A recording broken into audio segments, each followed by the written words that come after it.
Everyone, welcome to BM education channel.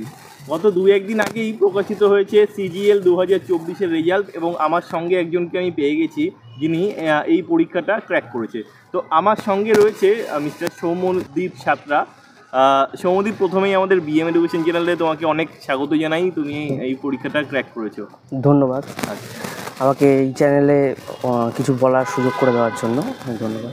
Soumyadip কোন select হয়েছে কোন পদে, তো সব কিছুই ওর মুখ থেকে আমি শুনে নেব। তো প্রথমে একটু বলো তোমার পোস্ট সম্পর্কে, আর তুমি যখন আর কি জানলে রেজাল্টটা আর কি, তো তখনকার আর কি এক্সপিরিয়েন্স কেমন ছিল? আমি এবারের যে 24-এর সিজিএল রেজাল্ট বেরিয়েছে সেখানে আমি postal assistant sorting assistant select হয়েছি। তো আমি একটু আগের কথা বলছি, সন্ধ্যাবেলা যেদিনকার রেজাল্ট বেরোলো এমটিএসের রেজাল্টও বেরিয়েছিল। তো একটা এক্সপেকটেশান ছিল যে এমটিএসের রেজাল্টটাতে যে কোনো এক জায়গায় হয়তো সিলেকশন হবে, কিন্তু কোনো কারণে সেইখানে আমার সিলেকশনটা হয়নি। মনটা খুব খারাপ ছিল। তাড়াতাড়ি আমি শুয়ে পড়েছিলাম 10টা নাগাদ, এবং রাত্রিবেলা হট করে দেখছি ফোন বাজছে। এক বন্ধু ফোন করেছে, বলছে তোর নাম রেজাল্টে আছে। আমি বলি কী বলি রে, আমার তো রেজাল্ট দেখলাম, আমার তো নেই। বলে না সিজিএলের রেজাল্ট বেরিয়েছে, তোর নাম লিস্টে রয়েছে। আমি সেই থেকে জানতে পারি এবং উঠে পড়ে চেক করি, সব কিছু রোল নাম্বার দেখে নিয়ে সবাইকে জানাই রাত্রিবেলা। তখন পরিস্থিতি। আচ্ছা, একটু আমি জিজ্ঞাসা করবো তোমার আর কি মাধ্যমিক, উচ্চ মাধ্যমিক আর গ্র্যাজুয়েশন সাল আর কোন স্কুল?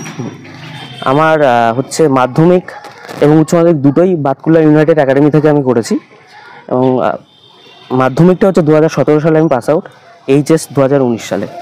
আর আমার গ্র্যাজুয়েশনটা আমি করেছি রানাঘাট কলেজ থেকে ম্যাথামেটিক্সে অনার্স নিয়ে 2022 সালে আমি পাস আউট। আচ্ছা, আর মানে 2022-এ আর কি কমপ্লিট হয়েছে, তারপর থেকে কি প্রিপারেশন শুরু? না, একদম সিজিএলের জন্য আমি প্রথমে প্রিপারেশন শুরু করিনি।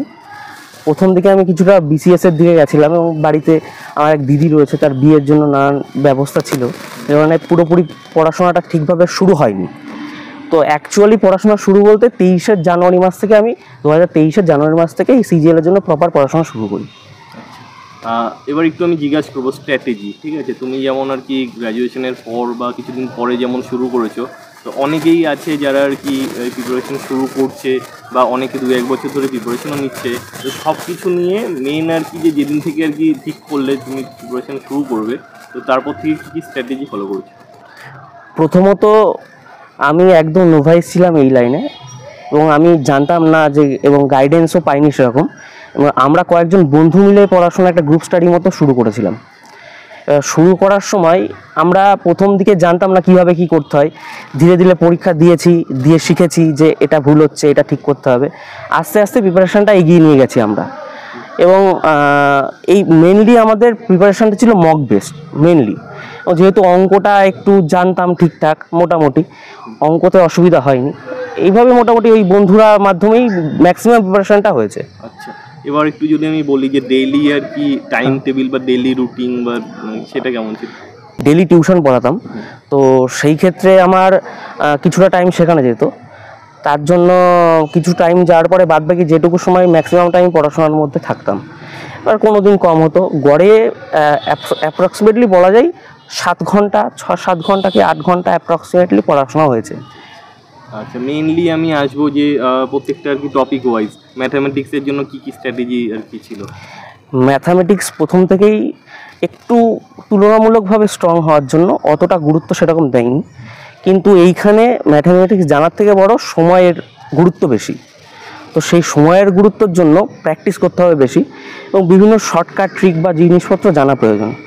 সেই কারণের জন্য বিভিন্ন ইউটিউবে যে সমস্ত টিচাররা রয়েছে তাদের কাছ থেকে কিছু ভিডিও দেখা, যে টপিকে সমস্যা হলো সেই জিনিসটা দেখে সেইটা সমাধান করা, এবং কিছু বই যেমন প্রিভিয়াস ইয়ার পিনাকেলের বই পাওয়া যায়, সেই বইটা থরলি সলভ করা, এবং মক এর মাধ্যমে আমি অঙ্কের প্রিপারেশানটা নিয়েছি। ইংলিশ আর জিআই? ইংলিশটা মেনলি বলতে গেলে ইউটিউবে একটা প্লে লিস্ট রয়েছে আমান বাসির স্যারের, ওই প্লে লিস্টে গ্রামারটা সম্পূর্ণ ফ্রিতে করিয়েছেন, সেইটা সম্পূর্ণ করি। এবং ভোকাবুলারি বলতে গেলে কিরানের যে প্রিভিয়াস ইয়ার বই সেইখান থেকে, এবং এসপি বক্সির বই, এইটা আমি করেছি, করে যথারীতি লাভবানই হয়েছি। জিকেটা হ্যাপাজার্ড হয়েছে আমার, একটা বলতে গেলে হ্যাপাজার্ডলি পড়াশোনা জিকের ক্ষেত্রে কি আমি যেরকম বিসিএস এর কিছু বইও পড়েছি, আবার এসএসসি ফিল্ডেও কিছু বই পড়েছি, কিন্তু পরবর্তীকালে আমি একজন টিচারকে দেখেছি ফার্মার এসএসসি, উনি খুব ভালো পড়িয়েছেন এবং তাছাড়া আমাদের বন্ধুরা বিভিন্ন সোর্স দিয়েছে, সেখান থেকেই মেনলি পড়াটা হয়েছে। আর যদি বলি জিআই বাকি থাকলো, প্রপারলি জিআই টপিক ওয়াইজ আমরা কিছু করিনি। জিআইটা আমরা করেছি হচ্ছে মক দিয়েছি, মকে যে টপিকটা পারিনি সেটা দেখেছি, আর কোডিং ডিকোডিং এগুলো বিভিন্ন ইউটিউবে সার্চ করলেই পেয়ে গেছে, সেখান থেকে আমরা। এর ভিডিওটা এখানেই শেষ করবো। লাস্ট একটা প্রশ্ন, মানে নেক্সট যারা আর কি প্রিপারেশন নিচ্ছে তাদের জন্য কি বলবো? তার জন্য বলবো যে মক দাও বেশি করে এবং মক অ্যানালাইসিস করো, ভালো করে পড়ো, খাটনির বিকল্প নেই। কিন্তু এসএসসি বর্তমানে একটা লাক ফ্যাক্টর কাজ করছে, খাটনি করলে লাকটাও তোমার ফেভারেই যাবে। তো আমি শুনে নিলাম ওর পুরো স্ট্র্যাটেজিটা শুনে নিলাম। পার্ট 2 ভিডিও আসবে, এরপরেই আসবে পার্ট 2 ভিডিও। তো আজকের ভিডিওটা এখানেই শেষ করব এবং আরও পাওয়ার জন্য অবশ্যই আমাদের চ্যানেলটিকে সাবস্ক্রাইব করুন।